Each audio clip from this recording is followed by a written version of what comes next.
tell me one thing. You guys want to be architects in future, right? What is the job of an architect, and what is that one skill required to become a successful architect that might also help you in getting good marks in NATA and JEE? That's what we are going to talk about today. Let's go.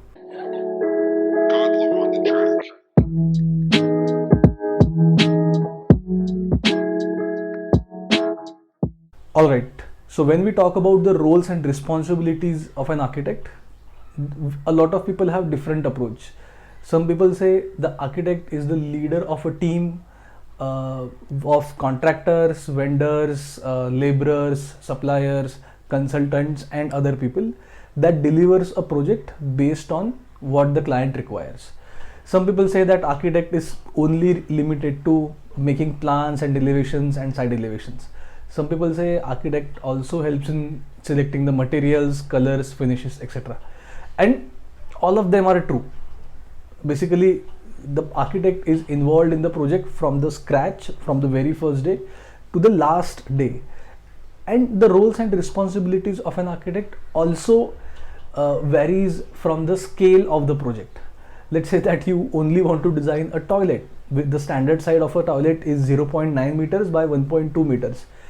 In that, you will be responsible where the toilet is going to be, where the tap is going to be, where the vent is going to be, what material you are selecting, how the lighting is going to be, all those things.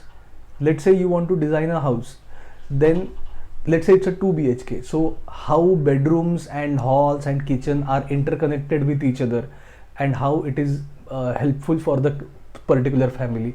Or the scale increases. Let's say you are designing a hospital, so you need emergency wards, you need general wards, you need office and supplies and storage and reception and whatnot.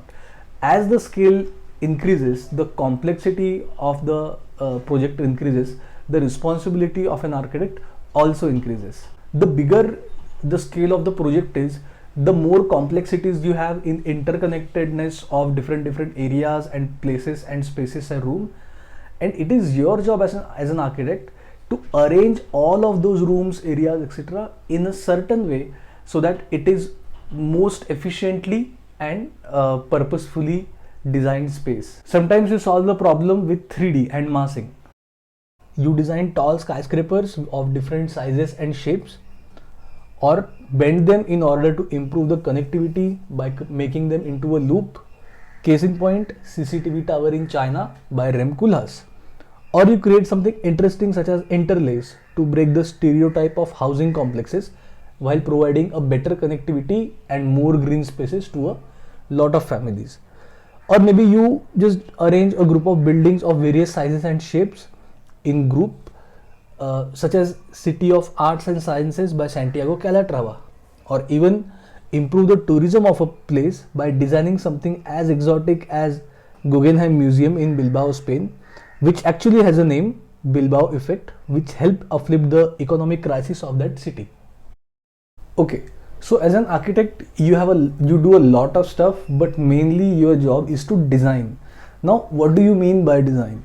So let's say some doctor comes to you and tells you that he wants you to design a 2 BHK. You will design and arrange the bedrooms, halls and kitchen in order that it is best suited for that particular family.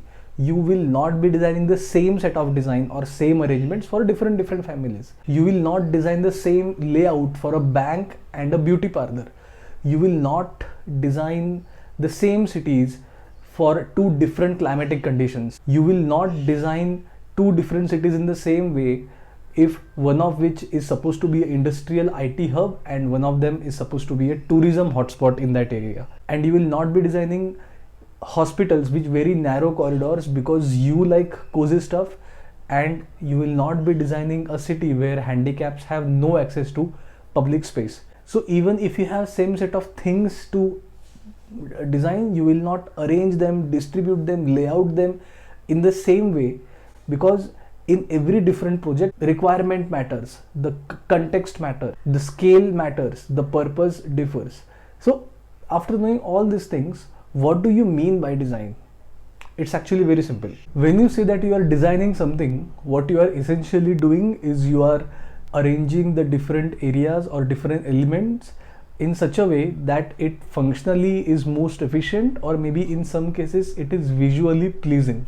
So let's say a client comes to you and gives you key, you know what, I want to build this building and I have this certain requirements, I was this many areas, and please give me the solution. So as an architect, you will be solving the problem by giving him the best possible arrangement of the options along with the best set of materials, while following the guidelines given by National Building Code and also following the guidelines given by LEED or IGBC to make that building into an environmental friendly building. So the ability to arrange given elements in a certain way that it fulfills the requirement and makes the space either visually pleasing or functionally most efficient is the one ability that you need to become an architect.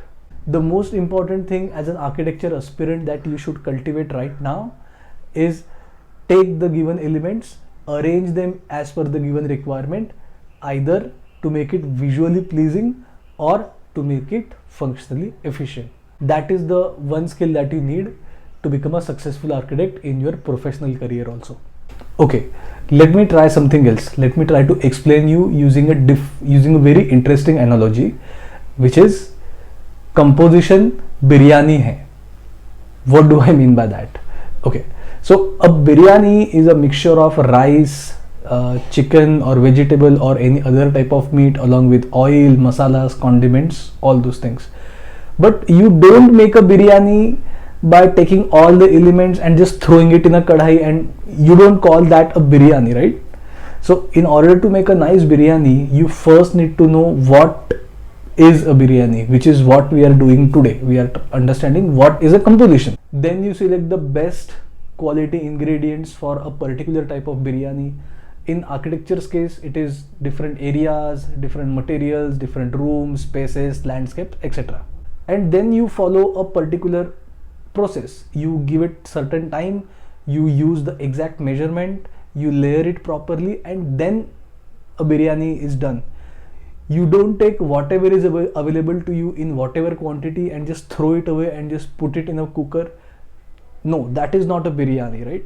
You follow a thoughtful, specific plan of action. A biryani is a deliberate effort. Biryani is never an accident. Similarly, composition is the same. To design a good composition, you need to know what is a good composition. You arrange the best possible ingredients for it or elements of design for it, and then you arrange them in a thoughtful, deliberate manner so that it looks good. So composition is a thoughtful, deliberate arrangement of objects. Alright, so there is no drawing part in NATA 2021, but drawing is still there in the JEE paper 2, and most probably out of the 2 questions that come in JEE, 1 question is at least 2D, 3D or memory for sure. Also, even if there is no drawing part in NATA, elements of design, principles of design, color theory and visual principle, इस पे तुम्हारा PTQ पे और MSQ पे काफ़ी बार सवाल आ चुका है अप्रैल अटेम्प्ट में. So it is important that we know all those things. So I think this was the basic introduction of what composition is. In the next video, we will be talking about the elements of design, what they are, how they affect a composition, and what part they play in the composition. So that's gonna be a very informative session for you. Alright, so I think that was it for my time today. I hope you liked it, and I hope this helps you in understanding why you need to know what composition is, why you should cultivate the habit of creating good compositions. I will see you in the next video with elements of design. Cheers. Expect more.